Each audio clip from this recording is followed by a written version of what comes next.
Work out பண்ணலாம் கேட்டால் கிடையவே கிடையாது. ஆனால் வெயிட் லாஸ் ஆயிருக்கான்னா 2.5 மாசத்துல 8 கிலோ கம்மி பண்ணியிருக்கிறோம். சைஸ் அப்படியே சுருங்கிருச்சு. வெயிட் லாஸ் ட்ரைனிங் பண்ணுறவங்க ஜிம்முக்கு கண்டிப்பாக போகணுமான்னு கேட்டால் கிடையவே கிடையாது. வெயிட் லாஸ் பண்ணதுக்கு நீங்கள் வந்து ஃபுட்டை வந்து ரொம்ப கம்மி பண்ணணும். என் அக்கா என்னுடைய சொந்த சிஸ்டருக்கு வந்து நான் ஒரு டயட் பிளான் பண்ணி கொடுத்தேன். அந்த டயட் பிளானை உங்கள்கிட்ட ஷேர் பண்ணுறேன்.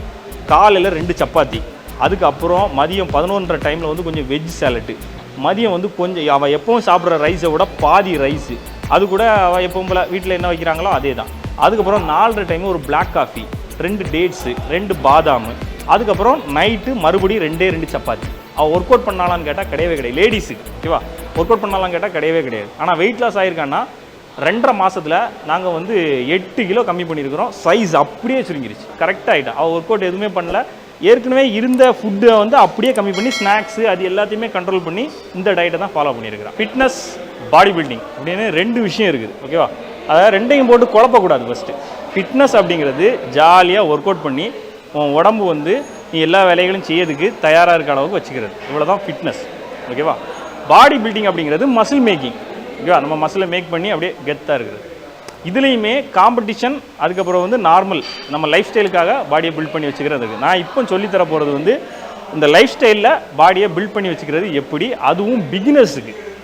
யாரும் சொல்லாத ஒரு விஷயத்த நான் சொல்கிறேன். என்ன அப்படின்னா, எல்லாருக்கும் இருக்கிற ஒரு பெரிய பிரச்சனை, ஃபஸ்ட்டு ஜிம்முக்கு போயிட்டு அந்த சரௌண்டிங்கை பழகுங்க. எடுத்தவொடனே போயிட்டு வெயிட் அடிச்சுட்டு 4 நாள் வருவான், வெயிட் அடிப்பான், அந்தாலும் அவ்வளோதான். 4 நாளைக்கு அப்புறம் ஜிம்மு பக்கமே கிடையாது. ஜிம்மு வந்து எப்படி எடுத்துக்கணும் அப்படின்னா, அது வந்து உனக்கு வந்து ஒரு 1/2 மணி நேரம் டைம் பாஸ் பண்ணுற ஒரு இடம்னு வச்சுக்கோ. அப்படி வச்சுக்கோ. டெய்லி அங்கே வந்து நீ கம்பல்சரி போய் உன் மைண்டை ரிஃப்ரெஷ் பண்ணுறதுக்கான இடம்னு வச்சுக்கோ. அப்போ தான் அந்த இடம் உனக்கு பழகும். முதல்ல ஜிம்முக்கு போன உடனே இதை போடலாமா அதை போடலாமான்னு யோசிக்கிறதை விட்டுட்டு ஜிம்முக்குள்ளே போயிட்டு அப்படியே அந்த சரௌண்டிங்கை பழகு.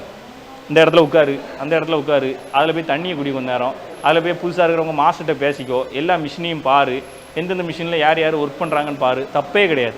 நாள் நீ ஒர்க் அவுட் பண்ணாட்டாலும் பரவாயில்ல, இந்த விஷயத்த பண்ணு. நிறைய பேர் ஜிம்மை சீக்கிரமாக குவைட் பண்ணுறதுக்கு காரணமே அந்த ஜிம் சரௌண்டிங் வந்து அவங்களுக்கு வந்து பழகாததுனால தான். இதை வந்து யாராவது சொல்லியிருக்காங்கன்னா எனக்கு தெரிஞ்சு இல்லை. இதுதான் எனக்கு நான் வந்து பார்த்ததில் இதுதான் அவனுடைய பெரிய பிரச்சனையாகவே இருக்கும். இந்த ஜிம்மில் பழக முடியலையா, அடுத்த இன்னொரு ஜிம்மில் போய் அதே மாதிரி பண்ணி பார்ப்பான், நடக்காது, போயிடுவான். ஆனால் ஜிம்மில் ரொம்ப நாள் இருக்கிறான் பாரு, அவனுடைய விஷயத்தை நீ பார்த்தனா உள்ளே போய் புதுசாக ஒரு ஃப்ரெண்டு கிடச்சிருப்பான், அவன் கூட கை கோர்த்துருவான், தொடர்ந்து பண்ணிக்கிட்டே இருப்பான் ஓகேவா. இதுதான். அதனால நீ முதல்ல அந்த சரௌண்டிங் போயிட்டு அந்த சரௌண்டிங்கை பழகிக்கும். Okay, done. இன்னொன்று, பிகினர்ஸ் எப்படி ஒர்க் அவுட் பண்ணலாம் அப்படின்னா ஸ்லோவாக பண்ணணும். ஸ்லோவாக பண்ணணும். எந்த ஒர்க் அவுட் பண்ணாலும் ஸ்லோவாக பண்ணணும்.